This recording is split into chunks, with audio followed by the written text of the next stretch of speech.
বিএনপির মনোনয়নপত্র জমা দেওয়া প্রার্থীদের মধ্যে কোটিপতি 223 জন, যা বিএনপির মোট প্রার্থীর 83%। কোটি টাকার নিচে সম্পদ আছে এমন প্রার্থীর সংখ্যা 46 জন, যার মধ্যে পেশার দিক থেকে সর্বোচ্চ 170 জন ব্যবসায়ী রয়েছেন। এছাড়া আইনজীবী 29, প্রকৌশলী 24, শিক্ষক 20, চিকিৎসক 11 এবং কৃষিজীবী 4 জন। চাকরি অথবা পেশা থেকে অবসর নিয়েছেন 8 জন।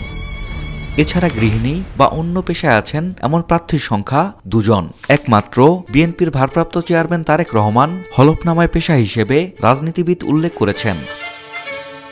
আসন্ন জাতীয় সংসদ নির্বাচনে বিএনপির প্রার্থীদের মধ্যে সবচেয়ে বেশি সম্পদ দেখিয়েছেন ফেনী 3 আসনের আব্দুল আওয়াল মিন্টু। স্থাবর ও অস্থাবর মিলিয়ে তার সম্পদ মূল্য 507,80,18,171 টাকা।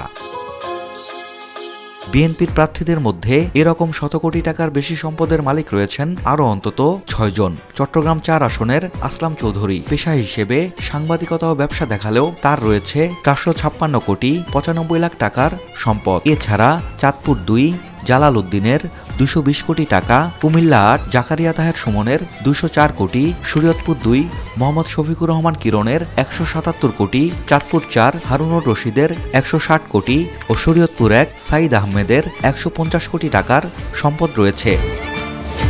এছাড়া হলফনামা অনুযায়ী মানিকগঞ্জ 3 আসনের আফরোজা খানম রিতার 97 কোটি টাকা, রংপুর 4 আসনের এমদাদুল হক ভরসার 97 কোটি 50 লাখ টাকা, ঢাকা 20 আসনের তমিজ উদ্দিনের 97 কোটি 8 লাখ টাকা, গাজীপুর 2 আসনের এম মঞ্জুরুল করিম রনির 95 কোটি 44 লাখ টাকা, ঢাকা 8 আসনের মির্জা আব্বাস 74 কোটি 11 লাখ টাকা, ঢাকা 7 আসনের হামিদুর রহমানের 47 কোটি 2,23,980 টাকা এবং নারায়ণগঞ্জ 3 আসনের আজহারুল ইসলাম মান্নানের 47 কোটি 35 লাখ টাকার সম্পদ রয়েছে। এদিকে বার্ষিক আয়ের দিক থেকেও অনেক প্রার্থী এগিয়ে রয়েছেন। আব্দুল আওয়াল মিন্টু শুধু অকৃষি জমি খাতেই বার্ষিক আয় দেখিয়েছেন 7 কোটি 15,90,695 টাকা। এছাড়া ঢাকা 8 আসনের মির্জা আব্বাসের 9 কোটি 26 লাখ টাকা, মানিকগঞ্জ 3 আসনের আফরোজা খানম রিতার 1 কোটি 61 লাখ টাকা, মানিকগঞ্জ 2 আসনের মইনুল ইসলাম খানের 1 কোটি 51 লাখ টাকা এবং ঢাকা 6 আসনের ইশরাক হোসেনের বার্ষিক আয় 1 কোটি 29 লাখ টাকা।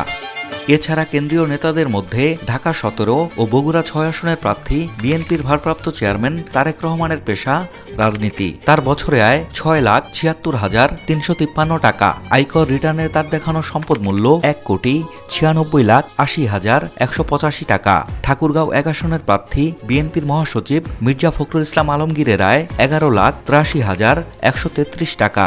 স্থাবর ও অস্থাবর মিলিয়ে তার সম্পদের পরিমাণ 4 কোটি 6,54,715 টাকা।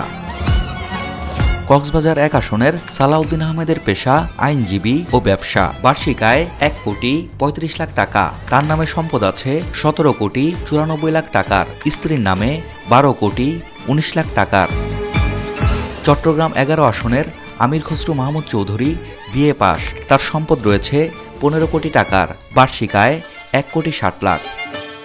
ঢাকা 3 আসনের গয়েশ্বরচন্দ্র রায়ের পেশা কৃষি। স্থাবর অস্থাবর মিলিয়ে সম্পদ 61 কোটি 10,19,500 টাকার। ঢাকা 9 আসনের আমানুল্লাহ আমানের পেশা ব্যবসা, কৃষি, বাড়ি ভাড়া ও ব্যবসা থেকে তার বার্ষিক আয় 51,71,000 টাকা। স্থাবর অস্থাবর মিলিয়ে তার মোট সম্পদ আছে 35 কোটি 64,43,705 টাকা। সারা দেশে 300 আসনের মধ্যে 292টিতে প্রার্থী দিয়েছে বিএনপি। এর মধ্যে 269 জনের হলফনামা বিশ্লেষণে জানা গেছে এসব তথ্য। সাজ্জাদ শুভ, দেশকাল নিউজ।